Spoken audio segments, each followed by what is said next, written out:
बताती है कि अजामिल ब्राह्मण था, लेकिन एक दिन पुष्प तोड़ने के लिए गया तो एक वैश्या को देख लिया। त्रकाल संध्या करने वाला ब्राह्मण उस वैश्या में इतना आसक्त हो गया कि उससे जाकर के कहने लगा कि मैं तुमसे विवाह करना चाहता हूं। खुद की धर्म पत्नी भी थी, माता पिता थे, लेकिन उसने अपने धर्म का परित्याग कर दिया और वैश्या के साथ रहने लगा। बुद्धि भी खराब हो गई उसकी, डाकू बन गया ब्राह्मण से। कहते हैं संग का असर महाराज पड़ता है जीवन में। आपको संग का असर देखना पड़ेगा। स्वभाव का असर अगर आप संग में रहेंगे तो वैसा बन जाएगा। इसलिए अजामिल का ब्राह्मण था, वैश्या का संग कर करके धन का इतना लालच बढ़ गया, इतना लोभ बढ़ गया, केवल धन के प्रति सोचना। और एक दिन ऐसा आया कि वो वैश्या के संग कर करके एक बहुत बड़ा अपराधी बन गया, लोगों को मार डालता था, धन लूट लेता था।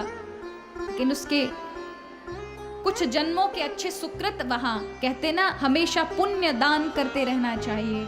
अगर धन है तो अपने हाथों से कुछ ना कुछ करते रहो।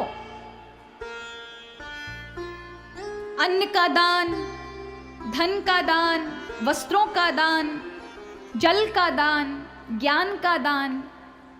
अगर ये भी भगवान ने सामर्थ्य नहीं दी धन आदि की, तो वाणी का दान करो, लोगों को भगवत विषय से जोड़ो, गौ माता को देखकर प्रणाम करो, संतों को देखकर प्रणाम करो, मंदिरों में जाकर दीप दान करो, संतों के उत्सव मनाओ, व्रत आदि करो। ये सब पुण्य है, ये फ्री वाले काम है। क्या है? कुत्तों को रोटी डालो, गौ ग्रास डालो, चींटियों को दाना डालो। ये भी ना हो तो जाकर कथा सुन लो, कथा सुनकर ठाकुर जी को प्रणाम करो, उनका कीर्तन करो। ये शरीर वाला पुण्य है महाराज, ये भी बड़ा काम आता है जीवन में। एक बुढ़िया ने अपने जीवन में बड़ा धन दान किया।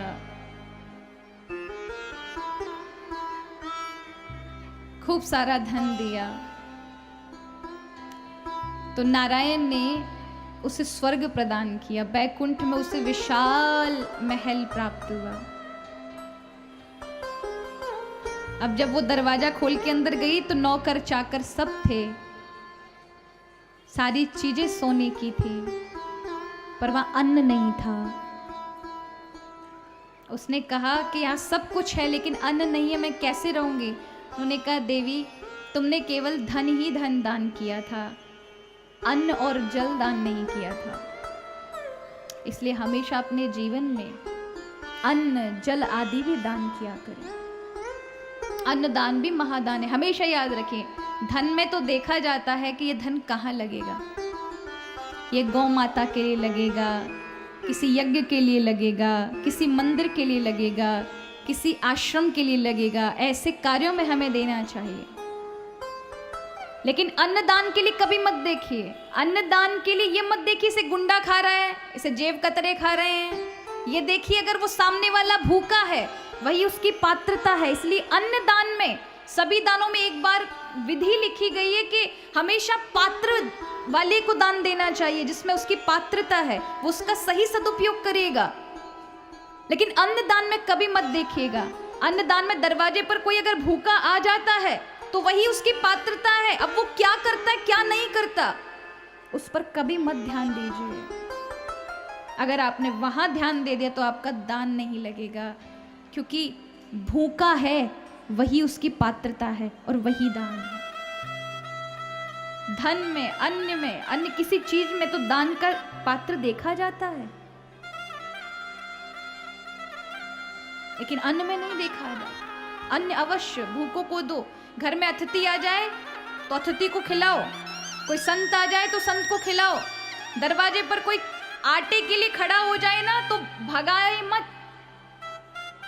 आप जैसा ही दानी था वो लौटा दिया महाराज। किसी को तो आज भिखारी बनना पड़ा है, मांगना पड़ रहा है। आप भी उसी जगह लाइन में लग जाओगे मना करते में। देने की भावना बढ़ाएं, देना सीखेंगे तो प्रकृति आपको और देगी।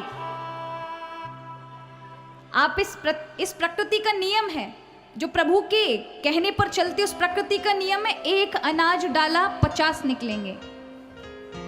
उसी तरह से आप एक करेंगे, दिखेगा नहीं बल्कि आपको मिल जाएगा सही समय पर। कैसे सही समय पर अनाज मिल जाता है आपको। इसलिए दान का विषय कब काम आ जाए, इसलिए हमें करते रहना चाहिए। और आज अजामिल का पुण्य किए हुए दान पूर्व के फलीभूत हुए कि एक संत का आगमन हो गया और वो अंधेरे में भटकते भटकते इसके आंगन तक पहुंच गए। सोचा किसी का घर है, दरवाजा खटखटाए, रात्रि हो गई है, कुछ खाने पीने को मिल जाए, भोजन मिल जाए, प्रसादी मिल जाए। दरवाजा खोला तो अजामिल ने खोला संत को देख करके, और कहते हैं कि जब प्रभु कृपा करते हैं ना तो संत के प्रति श्रद्धा जाग जाती है।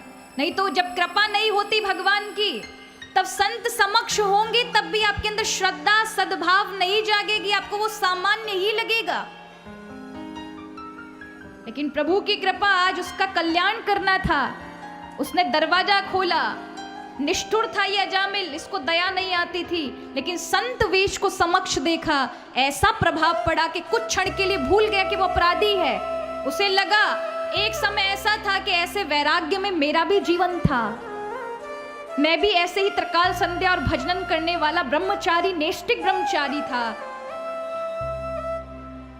विवाह करने के बाद भी मैं घर नहीं गया, गुरुकुल आश्रम में रहा, पर आज मैं अपराधी बन गया।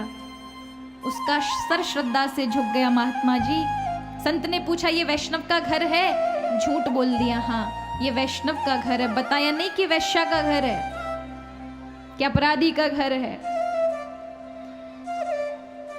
अब संत रुके, भोजन प्रसादी लिया, रात्रि में भजन कीर्तन हुआ और उनके साथ संतों ने प्रवचन किया। दूसरे कमरे से बैठकर अजामिल सुनता रहा।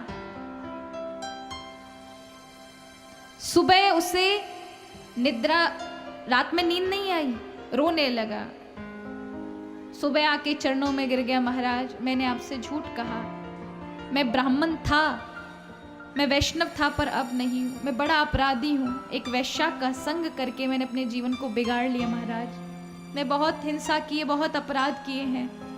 अब संत ने कहा जो हो गया सो हो गया, हमने अन्न तुम्हारा खा लिया, अब तुम्हारा पाप तो हमारे पेट में चला गया और उसका असर होगा, और उसके असर को मिटाने के लिए हम तुम्हें एक चीज देकर जा रहे हैं, इसका पालन करना, तुम्हारा कल्याण हो जाएगा। संत ने देखा इसकी वृत्ति भजन की नहीं है, इतना विषयी है कि इसके मुख पर राम नाम का आनंद इसे आएगा ही नहीं, और विषयी को भगवान के नाम का आनंद कभी नहीं आता। प्रभु की कथा नहीं सुहाएगी। जिसको संसार का रंग चढ़ा हुआ है उसे ईश्वरीय रंग नहीं चढ़ सकता है।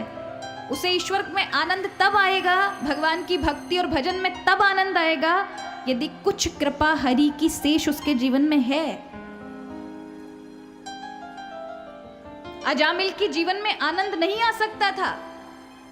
संत ने देखा इसका मन भगवान की माला अगर नाम जाप दे भी दिया तो नहीं लगेगा, तो कहा एक काम करो, एक बेटा और उत्पन्न करो। बोले महाराज बहुत वृद्ध अवस्था हो गई, अब बालक नहीं पैदा हो सकते। बोले हमारा आशीर्वाद है, एक बालक पैदा करो और उसका नाम नारायण रखना, बस यही कर लो और कुछ नहीं। वृद्ध अवस्था में अजामिल ने कामना की, संत आशीर्वाद दे गए और उसका बालक हुआ सबसे छोटा, उसका नाम नारायण रख दिया। हमेशा बेटा नारायण ये लाओ, अत्यधिक ज्यादा प्रिय था बेटा नारायण, बेटा नारायण, बेटा नारायण, बेटा नारायण तुम्हारी माँ कहाँ है, बेटा नारायण जल लेके आओ, बेटा नारायण ये करो। नारायण नारायण नारायण नाम लेते लेते उसकी जिह्वा पवित्र हुई या नहीं हुई, लेकिन उसका एक एक नाम हरि तक जा रहा था, क्योंकि वो उस नाम का फल नहीं बल्कि उस संत की कृपा का आशीर्वाद था कि उस विषयी के मुख से प्रभु का नाम भी उस संत के आशीर्वाद दिए हुए नाम के कारण बलशाली हो चुका था, कि वो ले तो रहा था बेटे के लिए लेकिन जा रहा था नारायण के लिए। मृत्यु काल निकट आया, और मृत्यु के समय जो दुख होता है ना, तड़प होती है, वो इसलिए नहीं होती कि उसमें कष्ट होता है, वो इसलिए होती है कि जीवन के बहुत गलत गलत काम किए ना महाराज, फिर याद आते हैं, फिर वो दिन याद आते हैं कि ऐसा किया मैंने, ऐसा किया मैंने, ये सब किया मैंने, उसके साथ बुरा किया, इसका पाप अब ये होगा। वो सब देख रहा होता है तो कपता है, रोता है, गिड़गिड़ाता है, कष्टकारी जीवन के साथ अपने प्राण छोड़ता है। यम के दूत निकालते हैं जबरदस्ती। अब यम के दूत खींचने लगे, ये देखकर भयभीत हो गया, बेटा नारायण नारायण नाम पुकारा। हरि ने तुरंत हरि पार्षदों को भेजा, जाओ। अगर वो सचमुच भगवान का नाम ले रहा होता ना तो हरि गजराज की तरह दौड़ पड़ते, और उसने बेटे में आसक्त होकर लिया था, तो इसका असर था कि हरि ने अपने पार्षदों को भेजा, जाओ कोई मेरा भक्त पुकार रहा है। हरि पार्षद आए, यम के दूतों को डांटा, छोड़ो इसे, इसने भगवान का बड़ा पुण्यशाली नाम लिया है। यम के दूत कहने लगे, नहीं नहीं महाराज, आपको गलत फहमी हुई है, थोड़ा विचार करें, इसका नन्हा सा बेटा, इसका नाम नारायण है। बोले ये बता, अब यम दूतों से कहने लगे पार्षद, अब ये बताओ कि ये छोटा सा बालक है, इसका नाम नारायण था या हमारे प्रभु का नाम नारायण है? किसका नाम पहले था? बोले प्रभु का नाम है। बोले प्रभु के नाम का असर है ये भाई, इसने जिसका नाम लिया हो, लेकिन इसने अंत समय प्रभु का नाम लिया है, इसलिए छोड़ दो। डांट डपट के भगा दिया। अजामिल ने नाम की महिमा सुनी भैया, बेटे का नाम लिया था तो हरि के पार्षद दर्शन देकर मुझे मृत्यु से छुड़ा गए। यदि मैंने सचमुच हरि का नाम लिया होता तो मेरा बेड़ा पार हो गया होता, मुझे घनघोर नरक मिलेगा। इसलिए प्रभु यदि आप कृपा करके मुझे जीवन दान दे दे तो मैं अपना पूरा जीवन आपके लिए लगाऊंगा। और प्रभु ने जीवन दान दे दिया। वो वहां से गृह का त्याग करके सीधे हरिद्वार पहुंच गया। आज भी अजामिल का टीला है हरिद्वार में, वहां जाकर के वो खूब भगवत भजन करता है, नारायण नाम लेता है, इतना भजन करता है कि स्वयं ठाकुर जी उसे लेने के लिए सशरीर पधारते हैं। ऐसा भजन उसने किया। तो भजन करने से जीवन के पाप भी शमन हो जाते हैं, मन शुद्ध हो जाता है, हरि का भजन, हरि का प्रेम प्राप्त होता है, इस जीवन का लक्ष्य प्राप्त होता है। सर्वधर्म संगम, धर्म के सच्चे प्रहरी।